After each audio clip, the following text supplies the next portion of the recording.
We are rolling. Week 3. That's going to be a new PR for me, I think, in regards to consecutive weeks where I've kept things updated. Before I go on into what I've done this week, how things are going, I think it would be really interesting if I took you guys through basically what is now 15 years of weight training. How did we get here? And just give you a quick summary of what happened every year. I think this is really important because, one, this is my 15th year of weight training, so it's not like I make these very drastic visual improvements from like month to month even. And the same thing with performance. PRs just don't happen as frequently anymore. So to kind of give you guys a little bit more, make this log a bit easier to relate to, especially for those of you who've only been weight training for about 5 years or so, just kind of give you guys a quick run through year by year for the next 15 weeks as to how we got here, and just kind of highlight every year. And I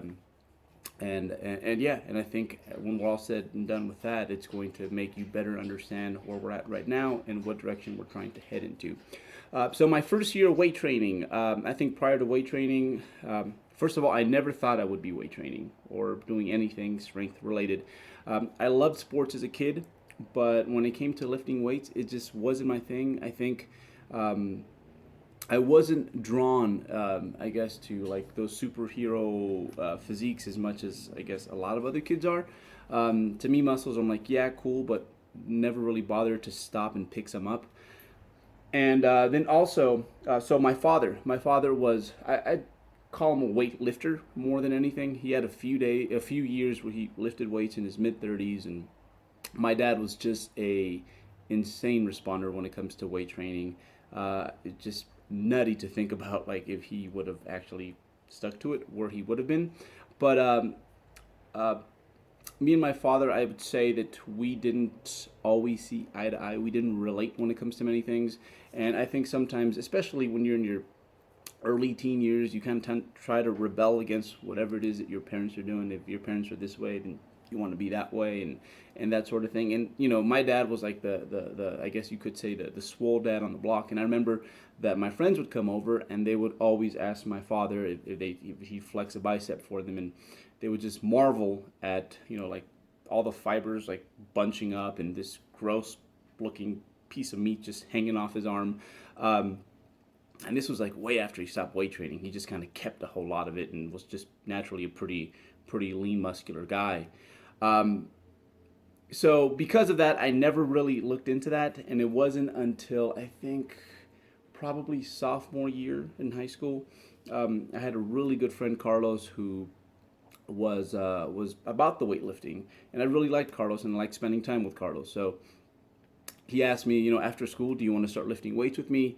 And to me, I was like, fine, let's do it. So we signed up at this very, very commercial gym. Looking back now, it was inside a mall, to give you an idea, a mall in San Francisco. Fitness USA was the name. And we signed up there, and I think a few things took place. I think, first of all, within like 2 weeks, I realized how fun it was to lift weights. I was really addicted to progress almost right away, because at that point we were going like every other day, and it seemed like every other day I was able to lift more weight than last time. So seeing that kind of rack up was awesome. And then I think like probably within about the 6 week mark, I was able to see like body comp changes, like pretty drastic. And that kind of carried over into the summer. And I think my goal was basically I wanted to come back to the school year completely morphed and different. Just I wanted to look like just swole. I was a very, very skinny kid at the time, like just skinny, skinny, and just lean mostly from other sports I played. I think I'd say probably my body fat was very similar to where it's at right now. Mind you, I was much smaller, but yeah. So it was just one of those things where it was just eating, trying to get as big as humanly possible. And as we know, the first few months, like things just happen. So that's kind of sort of where I was hooked. I came back. That's kind of what hooked me. I came back that summer, and actually everyone noticed. And especially when you're that age, it's really cool to get that positive feedback from your peers. So it became one of those things that, yeah, the positive feedback from the peers, but then also it just became something that I was consumed with. I was consumed with the progress, the grind.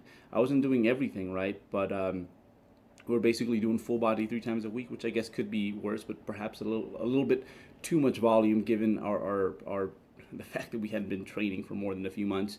But yeah, I think the progress and then the grind, that's kind of what got me. And then there was a few instances growing up where essentially it saved me from getting into just trouble.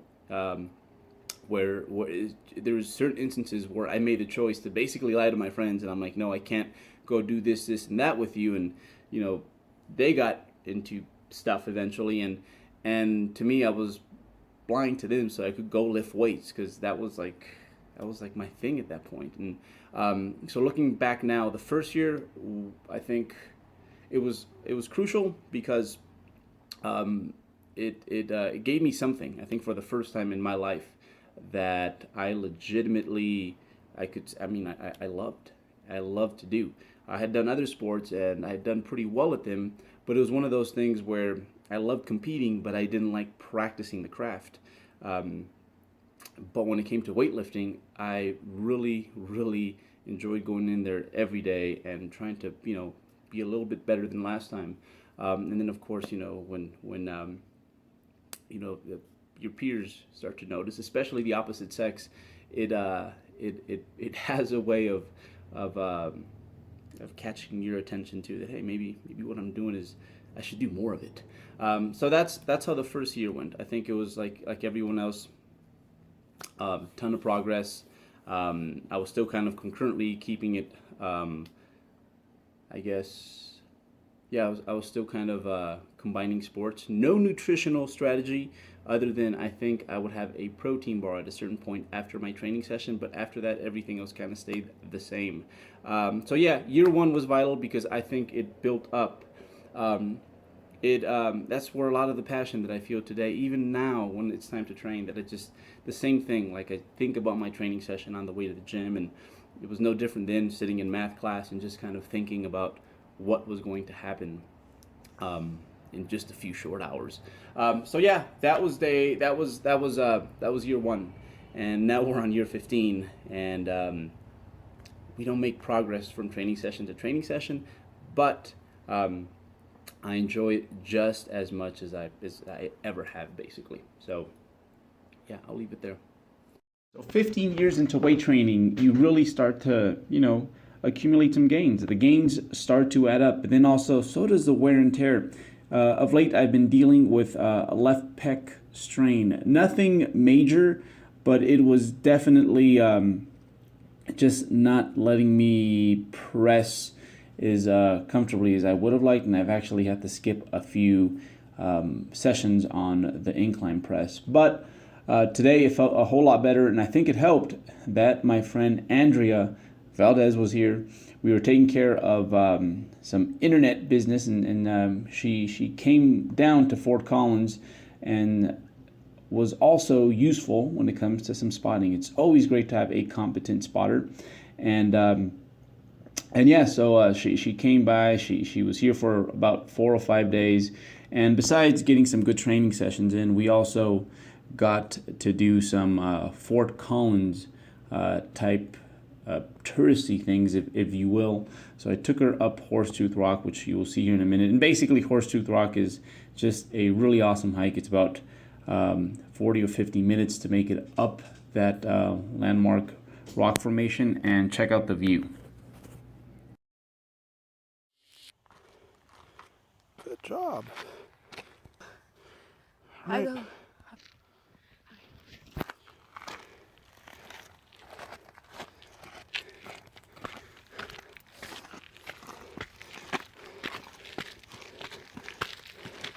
Is this the top?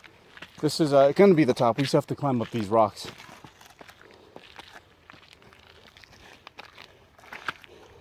Going up Horsetooth, Horsetooth. What is this thing? Look at that.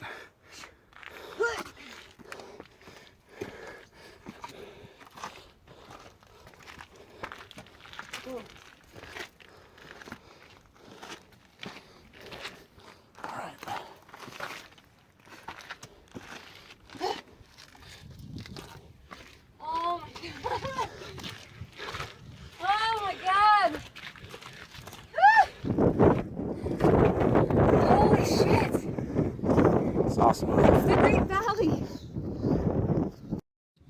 Like, it feels not as dangerous as it looks. Except the wind, though. Stay low.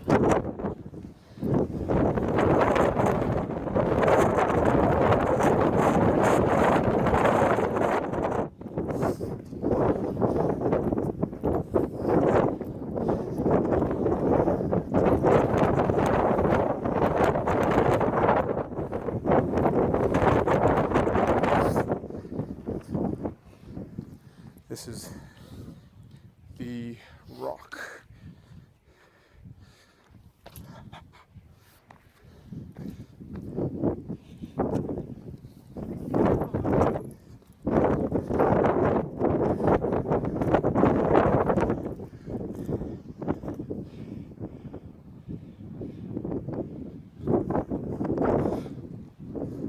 There we go.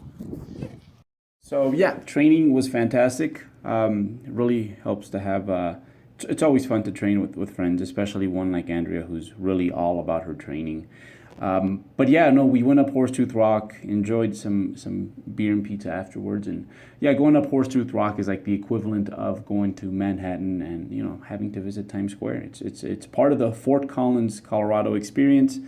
Right after this, though, we ended up going out to the Olympia. This was the first time since 2007 that I've actually gone to the Olympia. I was there with Barbell One, one of my sponsors. This was the pad that John Bossy, owner of Barbell One, hooked us up with, and as you can see, the kitchen was definitely big and spacious, which you definitely need when you're dealing with bodybuilders. But again, the whole Olympia thing, it was one of those things where I'm like, well, fine. I love John. I love Barbell One. That's my squad, so I will be there for them. But you know what? I think, to my surprise, one thing, and this kind of goes back to you guys. I was really, really, I wouldn't say surprised, but I was really proud of basically everyone who stopped by the booth and thanked 3D Muscle Journey and myself for changing their perspective on and helping them accomplish their personal goals. I think over the years I've been very, almost purposely, I've kind of kept the growth of I guess the popularity of us, 3D Muscle Journey and myself. Like we've controlled the rate of growth. And I think in a way it's paid off, because those people who do follow us, you guys are just awesome. Like, talking to you guys really put a lot of things in perspective. The people who follow us, people who are part of our network, our following, you guys are amazing. So I know that a lot of you guys were talking about how we changed the way you guys do things. I think after talking with a few of you guys, it definitely changed. It changed my perspective on a lot of things. And one thing I definitely want to keep up with is this channel, because you guys definitely put the stuff that we throw out here to good use. So thank you, everyone who stopped by the booth to talk to me, even if it was really brief. Thank you, as that was really, really encouraging. But yeah, no, training is going to be fantastic these next 3 weeks. I will be at home. It's going to be my bed, my food, my routine, and I definitely look forward to that. Again, that's just so important, and something that I used to take for granted. But like now, when I get it, I definitely try to capitalize on that. So this was a few days after the Olympia. My friend Paul Revelia came by. We got a lower body session in, and he actually was on the road too. He was down here to visit a friend. I think he has a friend down in Denver, but he wasn't kind enough to stop by and get a quick training session with me. And we got some volume work, more specifically some blood flow restriction training here. But again, things are going to be pretty awesome these next few weeks. I have my training block all lined up. it's I'd say it's going to be a pretty challenging one, but I think it's going to be a productive one. If I get 80% of the things I want to get done, it will be a successful training block. But so we will be at home. I just started. I'm going to start incorporating the seal row again instead of the hammer strength high row, and again, it's going to be another push to try to get some growth on that back. As I mentioned before, it's probably the one thing that really holds me back from. It's a big. There's still kind of a gap there between myself and the guys that are winning shows when it comes to my back, both thickness and width. So yeah, no, things are looking good. I'm pretty optimistic about these next few weeks, and I definitely look forward to sharing that with you guys. But yeah, this was a PR 225 for a few sets of either 5 or 6. But yeah, really optimistic, and the next few weeks should be pretty darn productive.